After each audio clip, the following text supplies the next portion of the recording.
Semua orang segera memandang ke arah suara itu berasal, kemudian menjadi kesal. Orang yang berbicara adalah Reka. Jenderal Perang Gok sedang berbicara dengan pemilik keluarga, kapan gilirannya ikut campur. Dan nadanya sangat acuh tak acuh, benar-benar cari mati. Seluruh tubuh Bensu bergetar tak terkendali.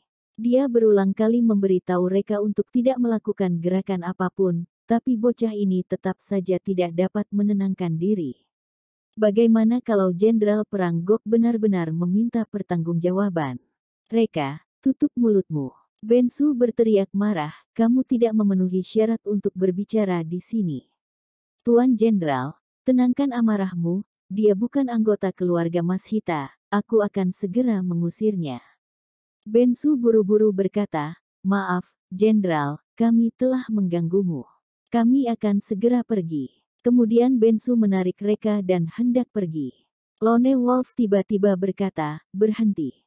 Tokia sekeluarga bergetar tak terkendali, mereka tahu Jenderal Perang Gok tidak akan melepaskan mereka pergi begitu saja. Jenderal Perang Gok memandang Reka, apa maksudmu tadi? Reka, seperti yang aku katakan. Di sini masih ada seorang martir dari keluarga Mas Hita. Dia menunjuk ke guci abu jenazah di tangan Bensu. Lone Wolf, oh, kalau begitu aku akan melihatnya. Dia berjalan menuju Bensu. Brahma buru-buru berkata, Jenderal Perang Gok, ini tidak perlu. Pemilik guci abu ini hanyalah seorang wanita desa yang tidak punya keberanian dan perencanaan, dan telah diusir keluar dari keluarga Mas Hita, tidak mungkin menyelamatkan Jenderal. Namun, Lone Wolf terus berjalan. Reka berkata, ayah, biarkan dia melihat foto di guci abu jenazah. Bensu sedikit marah padanya. Bagaimana kalau Jenderal Perang Gok menemukan ini bukan dermawannya, dan menjatuhkan guci abu dengan marah. Reka, kali ini kamu terlalu ceroboh. Namun, masalah telah menjadi begini, Bensu tidak punya jalan mundur, dia hanya bisa membuka jasnya dan menunjukkan foto di guci pada Jenderal Perang Gok. Lone Wolf hanya meliriknya, dan matanya langsung berseri-seri. Dia melepaskan mantelnya, berdiri tegak, dan memberi hormat kepadanya, Dermawan, akhirnya aku menemukanmu. Salam untuk Dermawan. Ratusan anak buah Lone Wolf juga berlari untuk memberi hormat. Salam untuk Dermawan. Auranya mengerikan dan situasinya luar biasa. Semua orang tercengang. Hal yang paling mustahil, benar-benar terjadi. Wanita yang dimakamkan di area pelayan dan akan segera diusir keluar adalah orang yang menyelamatkan Jenderal Perang Gok. Nasib mempermainkan orang. Kalau Jenderal Perang Gok tahu keluarga Mas Hita memperlakukan Abu dermawannya sedemikian rupa, akankah keluarga Mas Hita dimusnahkan? Ini mungkin saja terjadi. Seluruh tubuh Bensu bergetar tak terkendali. Pertama, karena terlalu semangat, dia tidak terduga ibunya benar-benar menyelamatkan nyawa Jenderal Perang Gok. Kedua, karena kaget. Diberi hormat oleh begitu banyak tentara, terutama Jenderal Perang Gok, bagaimana mungkin dia tidak takut? Dia memegang guci di satu tangan, dan membalas hormat militer dengan tangan lainnya, terlihat aneh. Jenderal Perang Gok mengambil guci dengan hati-hati dan berkata, siapa yang menggali keluar guci abu dermawanku? Bensu menarik napas dalam-dalam dan melirik Brahma, ini, mereka yang memintaku menggalinya. Tatapan Lone Wolf perlahan-lahan melihat ke arah Brahma. Saat ini, otak Krusno dan Brahma hampir meledak. Mengapa hal sial seperti ini terjadi pada mereka? Orang yang paling dipandang rendah oleh keluarga Mas Hita, dan bahkan diusir dari pemakaman keluarga. Sebenarnya adalah orang yang menyelamatkan Jenderal Perang Gok. Kalau Jenderal Perang Gok tahu mereka memperlakukan dermawannya seperti ini, akankah kepala mereka dipenggal? Brahma duluan bereaksi dan bergegas maju, mengatakan, Tuan Jenderal, ini adalah pengaturanku. Aku ingin memindahkan makamnya ke posisi lebih tinggi untuk menunjukkan rasa hormat. Benarkah? Lone Wolf berkata tanpa senyum, tapi aku baru saja mendengarmu mengatakannya dengan jelas. Dia hanyalah seorang wanita desa, dan kamu ingin mengusirnya keluar dari pemakaman keluarga Mas Hita. Punggung Brahma sudah dibasahi keringat, dia berkata dengan gugup, Jenderal, aku salah mengatakannya, yang akan diusir keluar dari pemakaman bukan dia, aku salah mengenalinya. Lone Wolf bertanya, benarkah? Krusno juga bergegas maju dan menjelaskan, Tuan Jenderal, dia adalah istriku.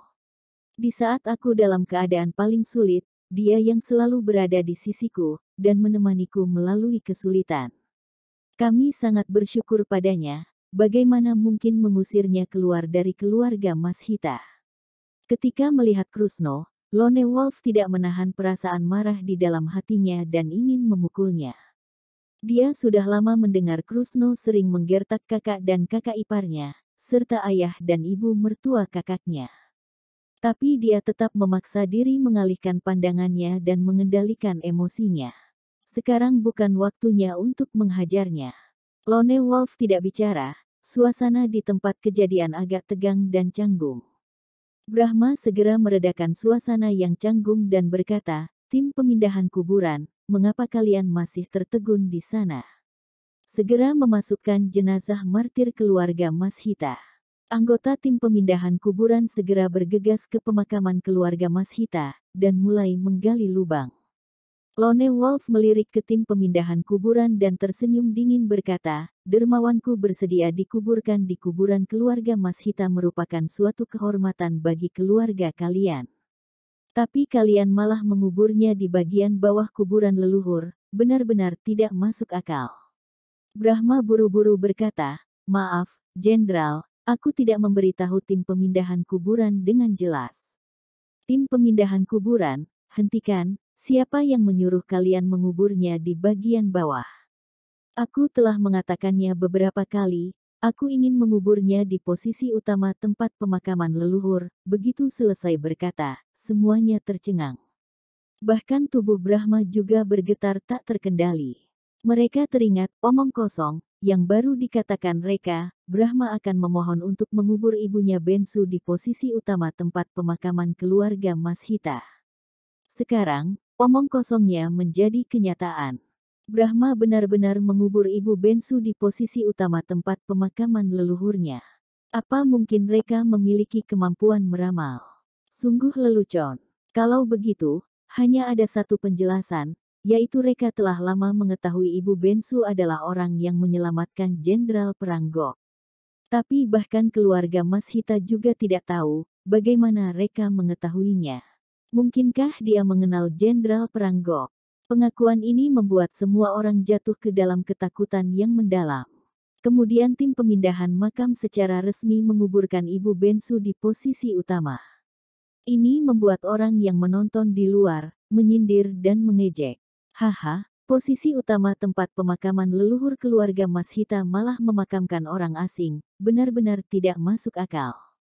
Bagaimanapun juga, itu adalah dermawan yang menyelamatkan Jenderal Perang Gok, dan dimakamkan di posisi utama tempat pemakaman merupakan kehormatan bagi keluarga Mas Hita. Aku hanya khawatir orang yang tidak tahu apa-apa akan tertawa terbahak-bahak ketika melihatnya. Mendengar kata-kata itu, Brahma tersipu. Lone Wolf melirik Brahma, mari kita mulai upacara pengorbanan.